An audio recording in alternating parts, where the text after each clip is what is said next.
नमस्कार, स्वागत है आप सभी का।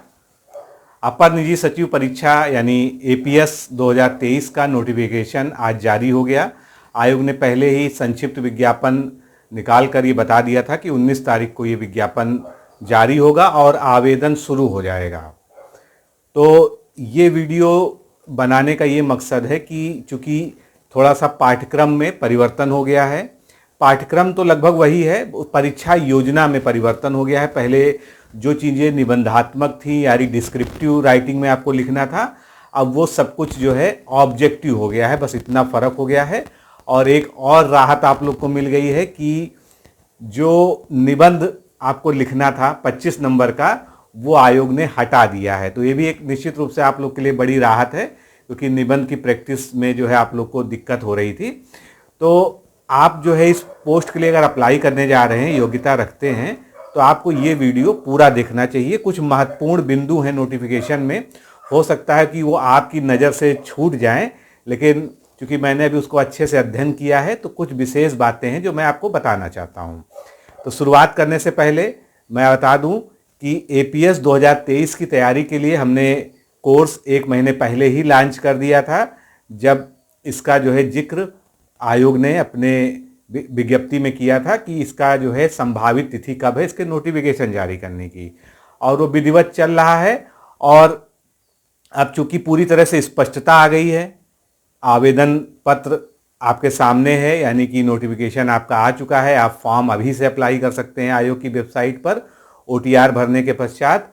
और साथ में ही जो है पाठ्यक्रम पूरी तरह से डिस्क्लोज हो गया है। पाठ्यक्रम पूरी तरह से आपको पता चल गया है कि क्या पूछा जाना है, कैसे पूछा जाना है। ऐसी स्थिति में हम लोगों ने जो अभी कोर्स लॉन्च किया था, उसमें जो भी मॉडिफिकेशन करना है वो हम लोग जो है बहुत आसानी से कर लेंगे, कोई समस्या की बात नहीं है। जो लोग तैयारी करना चाहते हैं वो एक बात गांठ बांध के रख लें कि दिसंबर में इसका पेपर हो जाएगा, और पूरी प्रयास ये है कि 15 दिसंबर के अंदर, यानी 1 दिसंबर से 15 दिसंबर के बीच का जो पखवाड़ा है, पक्ष है, 15 दिन का जो समय है, उसी में कहीं ना कहीं इसका पेपर हो जाएगा। तो ये मान के चलते हैं। तो आपको सामने बस 3 महीने का समय है, और इसी 3 महीने में आपको पूरी तैयारी करनी है, शॉर्ट हैंड की प्रैक्टिस भी करनी है, साथ में टाइपिंग भी करनी है। तो आपको अब अपना 100% जो है इस एग्ज़ाम को देना पड़ेगा।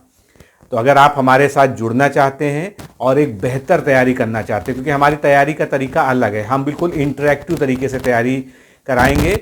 और अब रेगुलर बेसिस पर ऑब्जेक्टिव क्वेश्चंस के जो टेस्ट होंगे वो हमारे टेलीग्राम ग्रुप में होंगे, वहाँ डिस्कशन होगा। उसके अलावा ऐप पर भी होगा। कंप्यूटर का जो इसमें ऑब्जेक्टिव क्वेश्चंस बढ़ा दिए गए हैं, कंप्यूटर के टेस्ट स्टार्ट हो जाएंगे। कंप्यूटर का जो है पूरा एक वीडियो कोर्स भी आपको दिया जाएगा। और जहां तक संभव है, जितना भी संभव है, सारा मटेरियल आपको प्रोवाइड किया जाएगा। रेगुलर टेस्ट दिए जाएंगे, ऐप पर अलग से टेस्ट सीरीज दी जाएगी, उसका व्याख्यात्मक हल दिया जाएगा। कुल मिलाकर पूरी तरह से बहुत ही इंटेंसिव और सघन रूप से आपकी तैयारी हम कराने जा रहे हैं। तो अगर आप इंटरेस्टेड हैं तो जो नंबर डिस्प्ले हो रहा है 9506742546, ये हमारा व्हाट्सएप नंबर है। इस पर एपीएस 2023 लिख के आपको भेजना है और कुछ नहीं करना है। बाकी रिप्लाई में आपको मैसेज जाएगा और आपको सारी बात जो है स्पष्ट रूप से बता दी जाएगी। अब बात आती है इस विज्ञापन की, जो आज आया है, जो विज्ञप्ति आई है। तो सबसे जो पहली चीज़ है, आवेदन आज से ही शुरू हो गया है। 19/9/2023 से आवेदन प्रारंभ हो गया है, यानी आज की डेट से। फिर आवेदन ऑनलाइन जो स्वीकार होगा वो 19/10 तक, यानी 19 अक्टूबर तक ही लिया जाएगा। और यही इसकी परीक्षा शुल्क बैंक में जमा करने की अंतिम तिथि है, यानी इसके बाद सुधार का या कोई और भी आपको मौका नहीं दिया जाएगा। तो आपको इतना लंबा इंतजार करने की ज़रूरत ही नहीं है। आप सीधा सीधा जब भी आपको समय मिले, आप तैयार हों, आपका ओटीआर पहले से अगर नहीं भरा हुआ है तो अभी भर लीजिए, और जब ओटीआर नंबर आपको प्राप्त हो जाए तो आप फॉर्म भर दीजिए, क्योंकि बिना ओटीआर के आप ये फॉर्म नहीं डाल पाएंगे। ओटीआर क्या है? 1 टाइम रजिस्ट्रेशन, एक प्रोसेस है। जैसे एक फॉर्म आप भरते हैं, सेम उसी तरह से आपको अपनी पूरी प्रोफाइल वहाँ पर भरनी होगी, शैक्षिक योग्यता, सारी चीज़ें भरनी होंगी। और उस ओटीआर नंबर को इसमें आप जैसे ही अप्लाई में डालेंगे, आपका सारा डिटेल वहाँ फेच हो जाएगा, और आपको सब बता दिया जाएगा कि कैसे जो है आपका सारा डिस्प्ले वहाँ पर होने लगेगा और बाकी जो एडिशनल इन्फॉर्मेशन आपसे मांगी जाएगी आप वहाँ भर कर अप्लाई कर सकते हैं। तो कुल पद जो हैं वो 328 हैं, 328 पद हैं।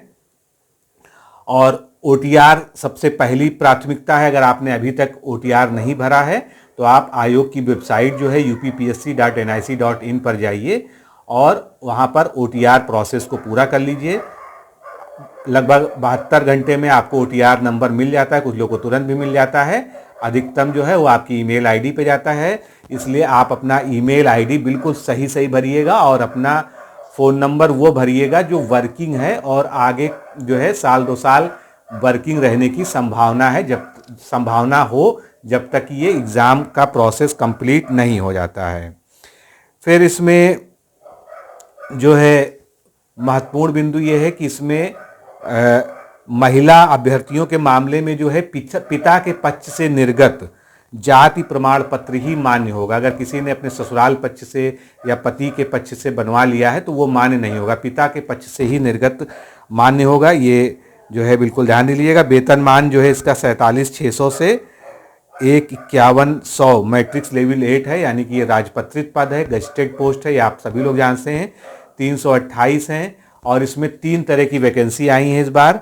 एक तो उत्तर प्रदेश सचिवालय के लिए आई है, उसके बाद उत्तर प्रदेश लोक सेवा आयोग के लिए आई है और उत्तर प्रदेश राजस्व परिषद के लिए भी कुछ पद हैं। लेकिन जो सर्वाधिक पद हैं उसका विवरण नहीं यहाँ पर दिया गया है, वो उत्तर प्रदेश सचिवालय के लिए ही होते हैं। तो ये जो है एक प्रोसेस हो गया आवेदन का। अब इसमें जो सबसे बड़ी बात होती है शैक्षिक योग्यता की। तो शैक्षिक योग्यता जो उत्तर प्रदेश सचिवालय के लिए है उसमें कोई बदलाव नहीं है। जैसे मैंने पहले भी बताया था, आपने पुरानी विज्ञप्ति भी देखी है, भारत में विधि द्वारा स्थापित किसी भी विश्वविद्यालय से स्नातक या उसके समकक्ष कोई भी उपाधि हो। स्नातक का मतलब है सिंपल ग्रेजुएशन, किस स्ट्रीम में है, साइंस में है, आर्ट में है, कॉमर्स में है, इससे कोई मतलब नहीं है, बस आपको ग्रेजुएट होना चाहिए। आपने बीटेक किया है तो भी ग्रेजुएट है, क्योंकि वो बैचलर ऑफ टेक्नोलॉजी है। इसके अलावा अभी आयोग ने एक विज्ञापन भी जारी किया था जो उसकी वेबसाइट पर अभी भी अवेलेबल है कि अगर आपको ये कन्फ्यूजन हो कि स्नातक के समकक्ष और कौन कौन से कोर्सेज हैं तो वहाँ पर उसको क्लियर कर दिया है।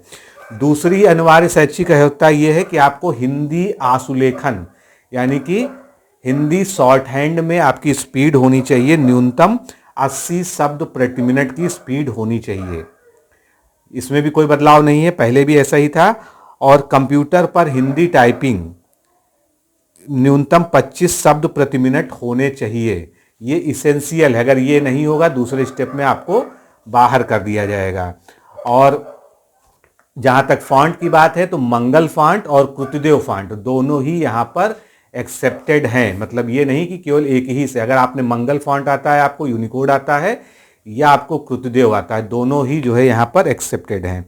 इसके अलावा तीसरी जो है अनिवार्य शैक्षिक अर्हता क्या है अपर निजी सचिव पद के लिए कि आपको CCC होना चाहिए। CCC कहाँ से होना चाहिए? नाइलेट से होना चाहिए अथवा किसी सरकारी संस्थान या सरकार द्वारा मान्यता प्राप्त किसी विश्वविद्यालय से या संस्था से आपके पास CCC सर्टिफिकेट होना चाहिए। इसके अलावा जो है और कोई भी जो है संस्था से नहीं चलेगा। कुल मिलाकर वो संस्था किसी न किसी सरकारी जो है मान्यता प्राप्त उच्च संस्थान से, चाहे वो जो है UGC से हो, चाहे वो किसी विश्वविद्यालय से हो या गवर्नमेंट से उसने डायरेक्ट एफिलिएशन ले ली हो, कुल मिलाकर सरकार द्वारा जो है अधिकृत कोई भी संस्थान होगा। अगर आप नाइलेट के अलावा की बात कर रहे हैं तो वो मान्य होगा। अब अधिमानीय अर्हताएं, जैसे सभी में लिखा रहता है कि अगर ये सारी अर्हताएं किसी में समान है और मेरिट पे जाके प्रश्न फंस जाता है तो ऐसे लोगों को जो है अधिमान दिया जाएगा जो लोग प्रादेशिक सेवा में न्यूनतम 2 वर्ष की जिन्होंने सेवा की हो या राष्ट्रीय कैडेट कोर का यानी NCC का B सर्टिफिकेट उसके पास हो, उसको जो है इन सब पे जो है वरीयता मिल जाएगी। इतनी सी बात है। अच्छा, अब इसके बाद अपर निजी सचिव उत्तर प्रदेश लोक सेवा आयोग की बात कर लेते हैं। इसमें थोड़ा सा जो है अंतर है शैक्षिक योग्यता में। क्या अंतर है? पहली चीज तो स्नातक वाली बात में कोई अंतर नहीं है, टाइपिंग और शॉर्ट हैंड में कोई अंतर नहीं है, उतना ही चाहिए। और डोएक से CCC या किसी भी सरकारी संस्थान से ट्रिपल सी के समकक्ष कोई भी पाठ्यक्रम उत्तीर्ण हुआ हो तो वो मान्य होगा। ये बात हो गई। उसके अलावा इसमें एक और ऑप्शन दे दिया है जो कि बहुत अच्छी बात है।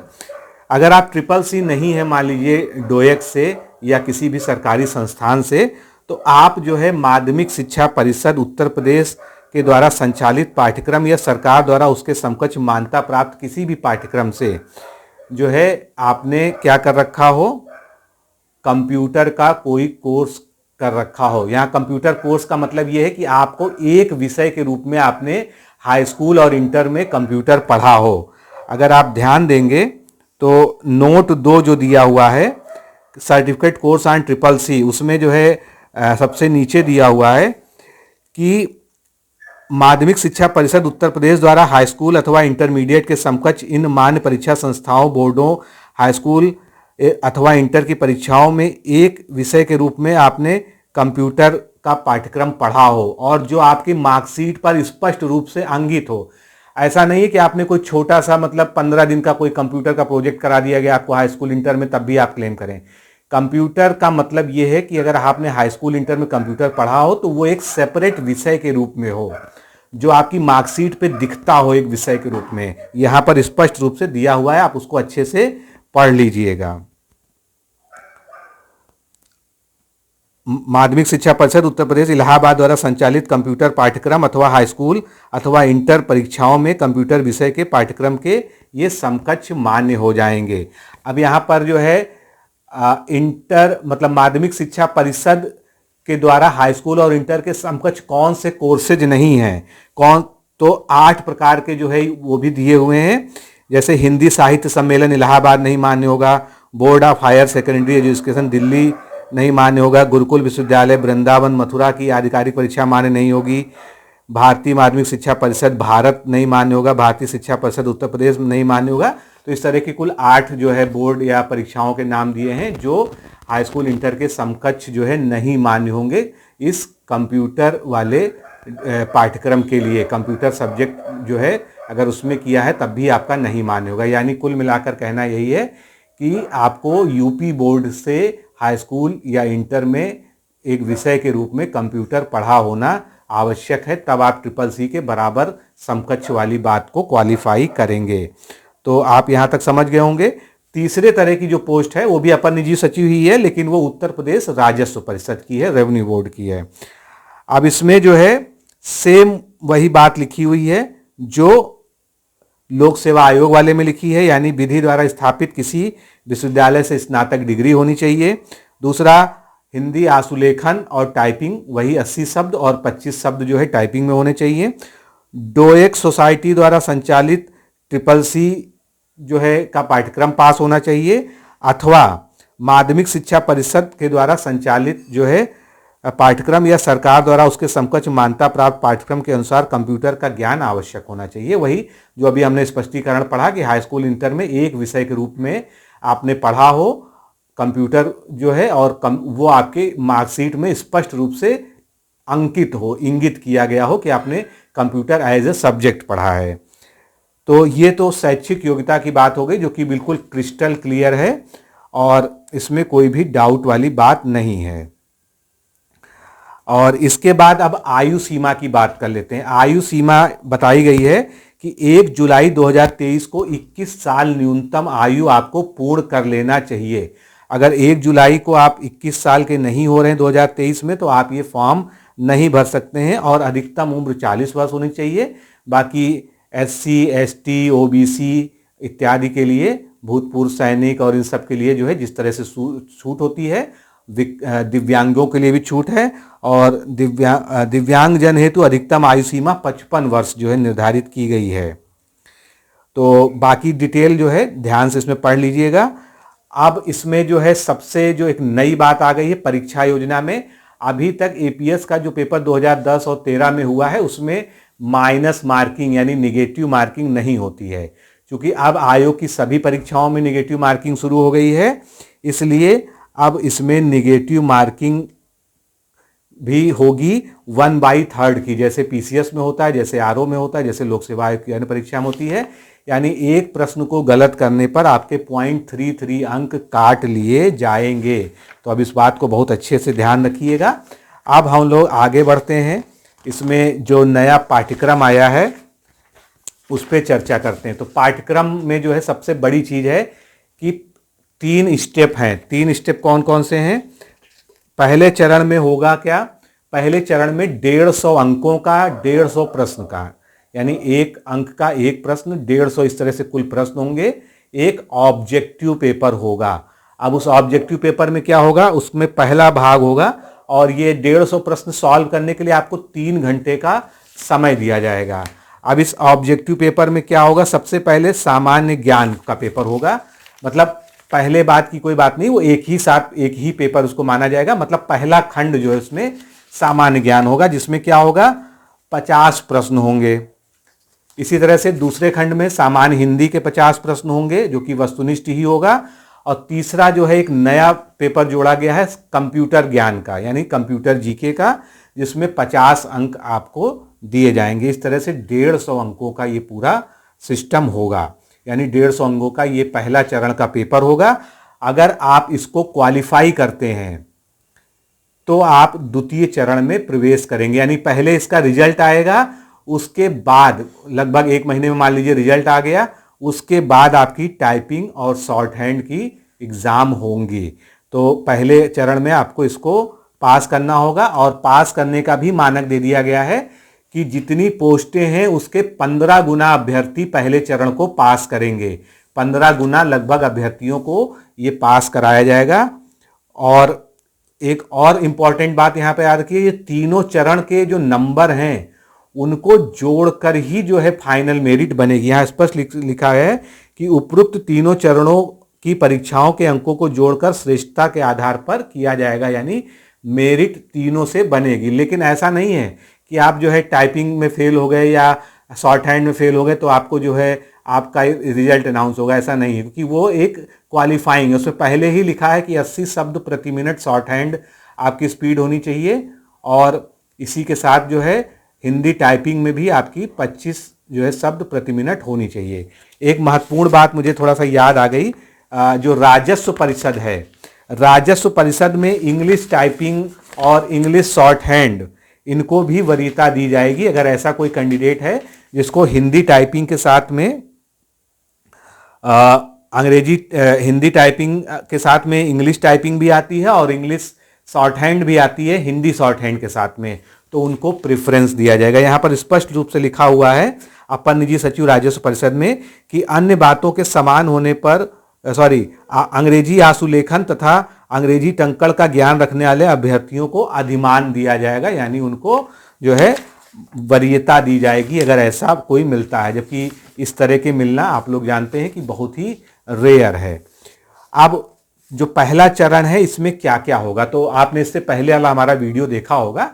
अभी इसकी तैयारी पर मैं एक सेपरेट वीडियो बनाऊंगा। आज केवल मैं नोटिफिकेशन के बारे में उसकी जो मुख्य बातें हैं वो बताना चाहता हूं, जिससे फॉर्म भरने से पहले आपको जो है सारी चीज़ें क्रिस्टल क्लियर हो जाएं कि हम फॉर्म भर रहे हैं तो हमको सारी चीज़ें उसकी पता हैं। अब सामान्य ज्ञान में क्या पूछा जाएगा? वही 10 टॉपिक जो पहले जो है पूछे जाते थे, सेम वही है, और ऑब्जेक्टिव ही है। जैसे शब्द संक्षेप यानी फुल फॉर्म लिखना जो है, या एब्रिविएशन जिसको कहते हैं, प्रसिद्ध पुस्तकें एवं लेखक, इतिहास में तीनों तरह के इतिहास जो कि प्राचीन, मध्यकालीन और आधुनिक भारत के संदर्भ में होगा, विज्ञान जनरल साइंस के रूप में, भूगोल में उत्तर प्रदेश तथा भारत से संबंधित होगा, वर्ल्ड ज्योग्राफी बिल्कुल भी नहीं होगी, भारत का संविधान यानी पॉलिटी में भी केवल भारत का संविधान मुख्य रूप से, खेल जगत, महत्वपूर्ण नगर स्मारक एवं इमारतें भारत व उत्तर प्रदेश के संदर्भ में, यानी विश्व से इसमें कोई प्रश्न नहीं आएगा। फिर करंट अफेयर्स राष्ट्रीय और अंतर्राष्ट्रीय पूछा जाएगा, 9वां है ये, और 10वां हमारा है अंक गणित कक्षा 8 स्त्री। अब यहाँ पर एक चीज जो है जो रिमार्केबल है, जो परिवर्तन है, पहले क्या था कि इन सभी टॉपिक से क्वेश्चन भी निर्धारित थे कि शब्द संक्षेप से 10 क्वेश्चन आएंगे, प्रसिद्ध पुस्तकों से 10 क्वेश्चन आएंगे। अब कुल मिला के इन 10 टॉपिक से 50 क्वेश्चन आएंगे। तो कौन से ज़्यादा होंगे कौन से कम होंगे ऐसा कोई अनुमान आप जो है नहीं लगा सकते हैं। अब सामान्य हिंदी की बात करते हैं। सामान्य हिंदी का जो पाठ्यक्रम है उसमें कोई बदलाव नहीं हुआ है, केवल निबंध को हटा दिया गया है और जो चीज़ आपसे लिखित पूछी जाती है यानी निबंधात्मक या सब्जेक्टिव टाइप में आपको आंसर राइटिंग करनी थी, उसकी जगह उसको ऑब्जेक्टिव कर दिया गया। कैसे? जैसे अपठित गद्यांश पर प्रश्नोत्तर और अपठित गद्यांश का शीर्षक, तो इसमें एक अपठित गद्यांश दे दिया जाएगा और उस पर आधारित कुछ बहुविकल्पी प्रश्न दे दिए जाएंगे, आपको जो है उसका सही उत्तर ढूंढना होगा। उसके बाद पत्र लेखन, कार्यालयी विभिन्न पत्रों का आलेखन। अब इसमें पत्रों का आपको न विशेषता पूछी जाएगी, न आपको प्रारूप बनाना होगा, यानी अब आपको लिखित कुछ नहीं करना, इस पे ऑब्जेक्टिव क्वेश्चंस आएंगे। तो ये भी एक तरह से आसान हो गया। मुहावरे, लोकोक्तियां और उनके प्रयोग पर आधारित प्रश्न आ जाएंगे। अनेक शब्दों के लिए एक शब्द, जैसे ठीक आरो यारो में पूछा जाता है, ठीक उसी तरह से वाक्यों का शुद्धिकरण आएगा, वर्तनी का नहीं आएगा, ध्यान रखिएगा, आपको केवल वाक्य शुद्धिकरण पढ़ना पड़ेगा। पर्यायवाची तथा विलोम शब्द पे जो है ऑब्जेक्टिव क्वेश्चंस आ जाएंगे और शब्दों के अर्थ हिंदी से अंग्रेजी तथा अंग्रेजी से हिंदी कक्षा 10 के स्तर से, जैसे यूपी ट्रिपल एससी में जो है शब्द दे दिया जाता है ना, उसका जो है इंग्लिश मीनिंग वाले शब्द आपको बताने रहते हैं, वो काफ़ी आसान वाले यहाँ पर स्पेशली लिख दिया गया इसीलिए कि वो हाई स्कूल लेवल होंगे। अब जो है जो कंप्यूटर का प्रैक्टिकल में जो है सिलेबस था वही आपके ऑब्जेक्टिव में ला दिया गया है इस पूरे 150 क्वेश्चन में, जो अंतिम भाग है 50 प्रश्नों का। इसमें क्या है? Basic knowledge of working on Windows system, platform, desktop, laptop, peripherals like printer, scanner, microphone और स्पीकर। फिर working knowledge of MS office package पूरा जो है इसमें। फिर convergent in the use of world wide web, यानी कि इंटरनेट के बारे में आपको पता होना चाहिए, पॉपुलर वेबसाइट्स के बारे में पता होना चाहिए, और एग्जाम्पल भी दिए हैं कि गूगल और Wikipedia, search engines, air reservation, train, ये सब दिया हुआ है। लेकिन अब इनको लिखना नहीं पड़ेगा आपको, इन पे ऑब्जेक्टिव क्वेश्चंस आएंगे, ये बहुत अच्छी बात है। Working knowledge of preparation of presentation, जैसे कि पावर पॉइंट है with different styles and animations है, तो ये जो है आपको जो है ऑब्जेक्टिव क्वेश्चन के फॉर्म में हल करना पड़ेगा। तो ये पहला चरण मुझे लगता है आपको समझ में आ गया होगा। इसमें क्या है? 150 क्वेश्चन, 150 नंबर के, 3 चीज़ें पूछी जाएंगी, सामान्य ज्ञान, सामान्य हिंदी, कंप्यूटर का जीके, और सब कुछ ऑब्जेक्टिव है। कहीं कोई निबंध नहीं है, कहीं कोई लिखित वाला प्रारूप नहीं है, कहीं भी कोई सब्जेक्टिव नहीं है, सब सारे ऑब्जेक्टिव हैं और सब पर जो है 1/3 की निगेटिव मार्किंग अप्लाई होगी। और साथ में ही जो है 15 गुना अभ्यर्थी जो है पहले चरण से दूसरे चरण में जाएंगे। अब दूसरा चरण क्या है ये सुन लीजिए। दूसरा चरण है आपका हिंदी शॉर्ट हैंड और कंप्यूटर टाइपिंग, जो कि हिंदी की है। तो आशुलिपि हिंदी के लिए 75 अंक निर्धारित किए गए हैं। 80 की स्पीड आपकी होनी चाहिए, 80 की स्पीड जो निकाल लेगा और उसको जो है 75 अंक जो है इसमें मिल जाएंगे। और इसमें इसको मतलब पहले आपको मैटर बोला जाएगा, जैसे मैंने पहले भी बताया था आपको पिछले वीडियो में, मैटर बोला जाएगा, आपको उसको लिखना रहेगा शॉर्ट हैंड में। उसके बाद शॉर्ट हैंड से उसको जो है फिर से हिंदी में जो है टाइप करना पड़ेगा कंप्यूटर पे। तो 80 शब्द प्रति मिनट डिक्टेशन, 5 मिनट का समय मिलेगा आपको, और लिप्यंतरण हेतु जो है उसको 60 मिनट का समय आपको दिया जाएगा कि आप उस पूरे मैटर को फिर से कंप्यूटर पर टाइप कर सकें। उसके बाद जो है कंप्यूटर टाइपिंग का अलग जो है फिर से पूछा जाएगा, आपको कंप्यूटर पर टाइप कराया जाएगा, जिसमें दोनों फॉन्ट अलाउड होंगे। ये 25 नंबर का होगा और 5 मिनट का आपको समय मिलेगा, और इसमें आपको स्पीड मिनिमम निकालनी है 25 शब्द प्रति मिनट, तब आपको जाके 25 अंक यहाँ पर मिल जाएंगे। ये हो गया। फिर आता है तीसरा चरण। तीसरा चरण जो है कंप्यूटर की जो है प्रैक्टिकल परीक्षा होगी 50 अंकों की। जो आपका सिलेबस इधर था लगभग वही सिलेबस वहाँ भी रखा गया है, बस वहाँ पर ये प्रैक्टिकल परीक्षा होगी। प्रैक्टिकल परीक्षा के बारे में मैंने पहले भी बताया है कि आपको एक सिस्टम दे दिया जाएगा। आपसे मान लीजिए कह दिया गया कि आप एक PPT बनाइए और वो इस तरह की होनी चाहिए, और उसका चरणबद्ध रूप से कैसे कैसे बनाया है उसको आपको इन राइटिंग जो है सब्जेक्टिव तरीके से लिखना भी पड़ेगा। तो कंप्यूटर क्यों दिया जाता है आपको? जिससे आप कंप्यूटर पे उस तरह की PPT तैयार कर पाएँ और आप जो है जो स्टेप फॉलो करें उन स्टेप्स को नोट कर पाएँ। तो वही सब चीज़ें हैं। ईमेल भेजने का जो है उनको उनको पढ़ना, उनका अटैचमेंट खोलना, अटैचमेंट लगाना, सेव करना, ये सब हो गया। हो सकता है आपसे ईमेल ही करा लें प्रैक्टिकल में।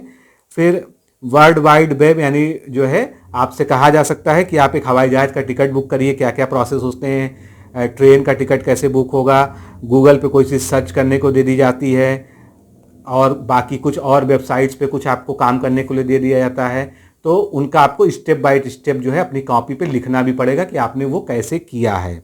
इसके बाद वर्ड, एक्सेल और पावर पॉइंट यानी MS ऑफिस वाला पूरा पैकेज आपको यहाँ पर करना होगा। तो इसमें document writing, mailing, punctuation, insertion और ऑफ टेबल डायग्राम ये भी खोल दिया गया है कि इतने जो है एक्टिविटीज़ आपसे कराई जा सकती है। तो इसका आप अच्छे से जो है कर सकते हैं। फिर making of power point presentation, power point presentation आपको बनाने को दिया जाएगा। और use of formulas and calculation on Excel sheet, मान लीजिए आपको पूरा कुछ डेटा दे दिया गया और आपसे कहा गया जो है एक्सेल पे इनको जोड़िए या इनको घटाइए या इनका औसत निकालिए। तो कुल मिला के आपको ये परखा जाएगा कि आपको एक्सेल सीट पर कैलकुलेशन, फार्मूला लगाना, जोड़ना, घटाना, ये सारी क्रियाएं आती हैं कि नहीं आती हैं। आप उस पर करेंगे भी और साथ में उसको स्टेप बाय स्टेप जो है उसको रिकॉर्ड करेंगे। और इसमें एक चीज़ तो बहुत स्पष्ट नहीं दी हुई है कि ये दूसरा चरण जो शॉर्ट हैंड और टाइपिंग वाला है और तीसरा चरण जो कंप्यूटर प्रैक्टिकल है वो क्या एक साथ होगा। लेकिन चूंकि इसको स्पेसिफाई नहीं किया गया है तो हम ये मान सकते हैं कि ये दोनों परीक्षाएं मुझे लगता है एक साथ होंगी। जब पहला चरण ऑब्जेक्टिव वाले का रिजल्ट आ जाएगा उसके एक आध महीने बाद जो है आपको टाइम दिया जाएगा कि जो है आप इसमें दोनों पेपर हो सकता है एक ही दिन हो जाए या एक एक दिन छोड़ के हो जाएं। लेकिन ये जो कंप्यूटर प्रैक्टिकल है, शॉर्ट हैंड टाइपिंग है, ये सब जो है इनमें आपस में गैप नहीं रहेगा। एक आध दिन का गैप जो है संभव है, वो आयोग के ऊपर निर्भर करता है।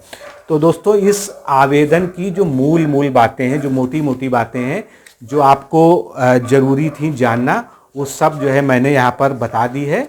और आप लोग को समय अपना व्यर्थ नहीं करना है। अगर आप लोग निर्धारित शैक्षिक अर्हता रखते हैं, यानी कि आपको शॉर्ट हैंड आती है, आपकी स्पीड 80 वाली है, 25 शब्द आपकी टाइपिंग में स्पीड है, और बाकी आप ग्रेजुएट हैं, CCC है आपके पास या CCC के समकक्ष कोई अन्य डिग्री धारित करते हैं, योग्यता धारित करते हैं, तो आप इस फॉर्म को जो है अप्लाई कर दीजिए। भले ही आपको 1 महीने का समय दिया गया है, लेकिन आप ज़्यादा विलंब ना करें और 2-3 दिनों में जो है फॉर्म को अप्लाई कर दें।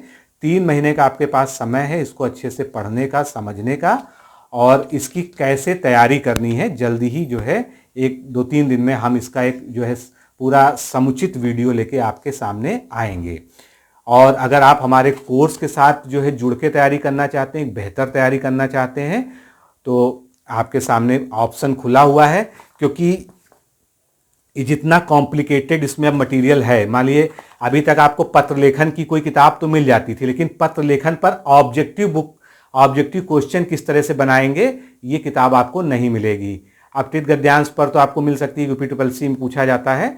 तो इस तरह से जो है कई सारी चीज़ें ऐसी हैं जिनमें बिल्कुल नए तरीके से आयोग ने प्रयोग किया है, और उस प्रयोग पर हम अपने जो अभी हमारा कोर्स चल रहा था उसको पूरा रूपांतरित करके एक नए पैटर्न पर जो है आप लोग की तैयारी बस स्टार्ट होने चाह रही है। अगर आप भी हमारे साथ जुड़ना चाहते हैं और इसी ही बार APS की परीक्षा पास करके आप जो है सफल होना चाहते हैं, तो आप हमारे जो है ऑफिस का जो नंबर है 9506742546 इस पर कॉल करिए और जो है या मैसेज करिए APS 2023 लिख के, आपको डिटेल सारा बता दिया जाएगा और आपकी प्रॉपर तैयारी हम कराएंगे। और इतनी बेहतरीन तरीके से, इतने इंटेंसिव तरीके से कराएंगे कि आप जो है आराम से जो है APS की जो ये बाधा है, APS का जो सिलेबस है उसको आराम से जो है पास कर पाएंगे, और आप प्री भी निकालेंगे और साथ में जो है फाइनल रिजल्ट में भी जो है आप अच्छा प्रदर्शन करेंगे। तो निश्चित रूप से आप हमारे साथ जुड़ सकते हैं। आप कभी भी जो है मैसेज करके बाकी अन्य जानकारी ले सकते हैं। बाकी आपकी जो और क्वेरीज रहेंगी वो जब हम पाठ्यक्रम डिस्कस करेंगे और कैसे तैयारी करनी है उस वीडियो में डिस्कस करेंगे, उस समय हम सारे प्रश्नों पर आपका जवाब देंगे। तो अभी के लिए इतना ही। नमस्कार, धन्यवाद।